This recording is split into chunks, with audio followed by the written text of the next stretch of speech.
মহান রব্বুল আলামিনের কাছে শুকরিয়া, আমি কিন্তু একবারও পরাজিত হই নাই।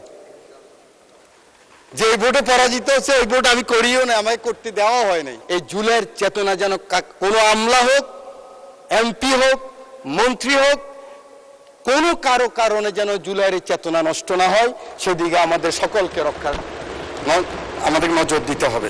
এই চেয়ারকে ঘুরিয়ে যখন house of the leader of the house বলেন, এই চেয়ারের উত্তাপ আমি বুঝি। এভাবে যখন উনি বলেন এই সবুজ চেয়ারের উত্তাপ আমি বুঝি, আমি মনে করি আমার সরকারি দলের মন্ত্রী থেকে শুরু করে আমার মতো হুইপ বা এমপি পর্যন্ত ওনার অ্যাটিটিউড কি আমরা বুঝি, আপনারা নিশ্চয়ই বোঝেন। ভয় কি আমাদের? আমাদের কোনো ভয় নেই, আমরা এগিয়ে যেতে পারবো।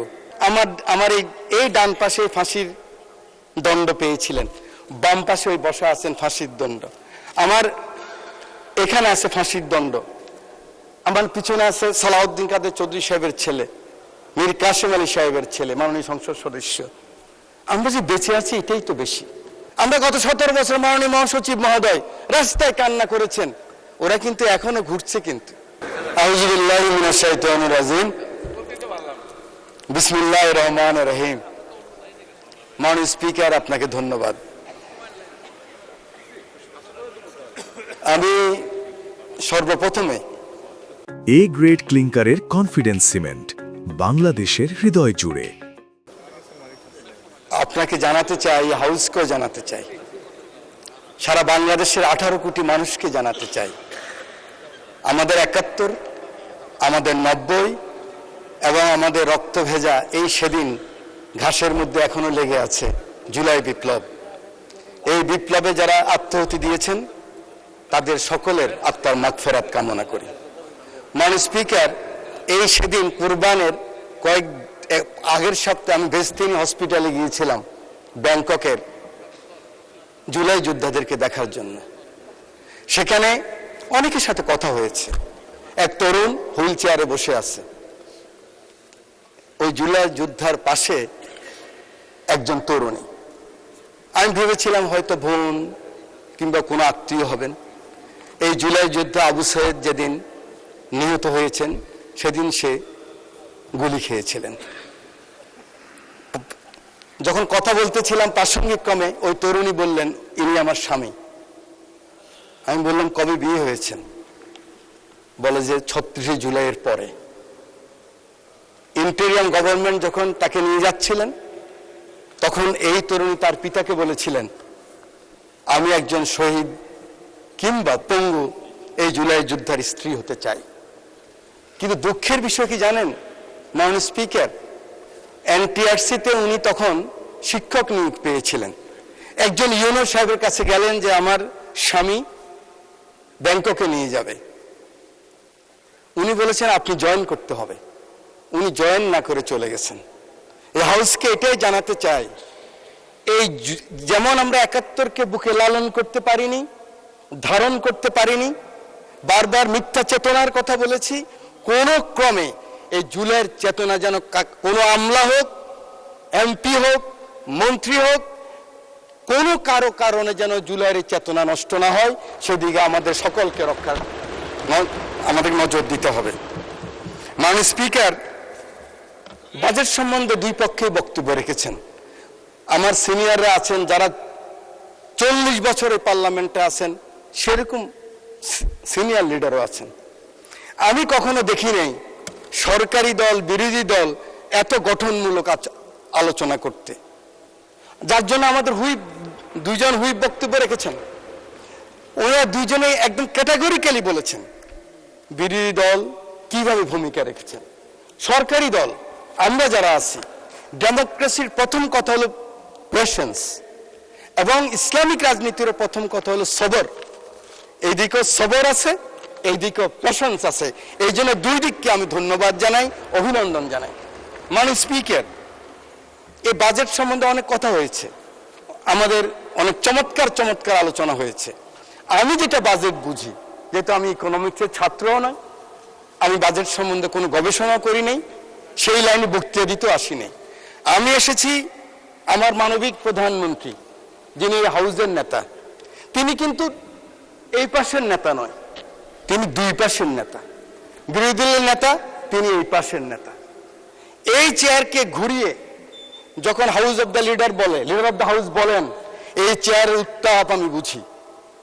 এভাবে যখন উনি বলেন এই সবুজ চেয়ারের উত্তাপ আমি বুঝি, আমি মনে করি আমার সরকারি দলের মন্ত্রী থেকে শুরু করে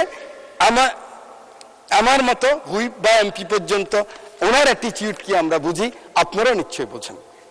উনি যখন বলেন 36 জুলাইয়ের পরে 37 জুলাইতে উনি যখন পল্টনের জনসভায় বলেন,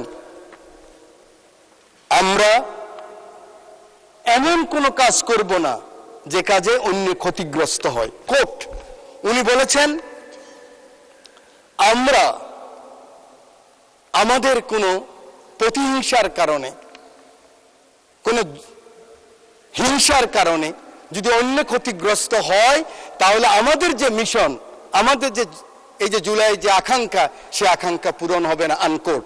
সেদিনই বাংলাদেশের বিএনপি এবং জোটের এবং আমরা যারা আছি সবাই আমরা বুঝে গিয়েছি আমরা কি চাই। এই পার্লামেন্টে এই চেয়ারে বসে তোফায়েল আহমদ সাহেব মরহুম উনি বলেছিলেন, বিএনপি জামাত যদি কোনো কারণে আল্লাহ না করুক ক্ষমতায় আসে, সাথে সাথে 500,000 পিপল খুন হয়ে যাবে। আপনারা জানেন আমাদের এই দল এই পাশ বা এই পাশের কারো নেতৃত্বে আওয়ামী লীগের ফ্যাসিস্টদের কেউ হত্যা হয় নাই, খুন হয় নাই। মাননীয় স্পিকার, আমাদের ভাগ্য আমরা একজন মানবিক লিডার অব দ্য হাউস পেয়েছি। আমাদের ভাগ্য আমরা একজন এরকম ধৈর্যবান সুন্দর কথা বলার বিরোধী দল নেতা পেয়েছি। আমরা আরো বেশি ভাগ্যবান, আমরা একজন ডেমোক্রেট লিবারেল ফাইন্যান্স মিনিস্টার পেয়েছি। ভয় কি আমাদের? আমাদের কোনো ভয় নেই, আমরা এগিয়ে যেতে পারবো, সামনে যাব। শুধু আমাদের প্রয়োজন আমরা ঐক্যবদ্ধ আছি কিনা, জাতীয় ঐক্যের ব্যাপারে আমরা একমত আছি কিনা, আমাদের সভরেন্টির ব্যাপারে, স্বাধীনতার ব্যাপারে, সার্বভৌমত্বের ব্যাপারে আমরা একমত আছি কিনা। এখানে যদি থাকি কোনো অপশক্তি আমাদেরকে নিঃশেষ করতে পারবে না, ধ্বংস করতে পারবে না। মাননীয় স্পিকার, আমি শুধু বলতে চাই এই সংসদে আমরা যারা এসেছি 300 জন আমরা ভাগ্যবান। আমাদের নারী সদস্য এসেছে 50 জন, সবাই মিলিয়ে আমরা ভাগ্যবান। কিন্তু আমাদেরকে গত 17 বছর যারা বুদ্ধি দিয়ে, যুদ্ধ দিয়ে, অ্যাক্টিভিজম করে, হিউম্যান রাইটস করে, ওনারা অনেকেই তো আসতে পারেন নাই। ওনাদেরকে আজকে এই মহান সংসদ থেকে আমি অভিনন্দন জানাই, ধন্যবাদ জানাই। আমি একটি কথা বলতে চাই মাননীয় স্পিকার, আমার বারবার এই কথাটুকু মনে পড়ে, যেহেতু আন্দোলন সংগ্রামে আপনাদের সাথে ক্ষুদ্র কর্মী হিসাবে ছিলাম। আওয়ামী বুদ্ধিজীবীরা কোথায়? আপনারা কি মনে করেন ওনারা চলে গেছেন? ওনারা কিন্তু ওনাদের মনোজগতে এখনো সেই কথাই আছে। কিন্তু আমাদেরকে যারা সাহায্য করেছিলেন, এই এত লিমিটেশনের মধ্যেও যারা টেলিভিশনে কথা বলেছেন, বিবৃতি করেছেন, বক্তৃতা করেছেন, সেমিনার এসেছেন, সেমিনার আসতে ভয় পেতেন, আমি কিন্তু ওনাদেরকে ভাগ করে ফেলছি। আমি চাই যে ওনাদেরকে আমরা ডাকি, আমাদের লিডার অব দ্য হাউসের কাছে আমরা নিয়ে আসি, এক কাপ চা খেলে ওনারা খুশি হবে, সেই ব্যবস্থা আমাদের সিনিয়র লিডাররা করবেন। মাননীয় স্পিকার, আমার এই ডান পাশে ফাঁসির দণ্ড পেয়েছিলেন, বাম পাশে ওই বসা আছেন ফাঁসির দণ্ড, আমার এখানে আছে ফাঁসির দণ্ড, আমার পিছনে আছে সালাউদ্দিন কাদের চৌধুরী সাহেবের ছেলে, মীর কাসেম আলী সাহেবের ছেলে, মাননীয় সংসদ সদস্য। আমরা যে বেঁচে আছি এটাই তো বেশি। আমাদের মাননীয় হুইপ মিয়া নুরুদ্দিন অপু রকিবুল ইসলাম বকুল বলেছিলেন, আমরা লিডার অব দ্য হাউসকে, মাননীয় প্রধানমন্ত্রীকে উনি হাদিস দিয়ে, কোরআনের সূরা দিয়ে বলেছেন, প্রথম সাহায্য করতে হবে কে?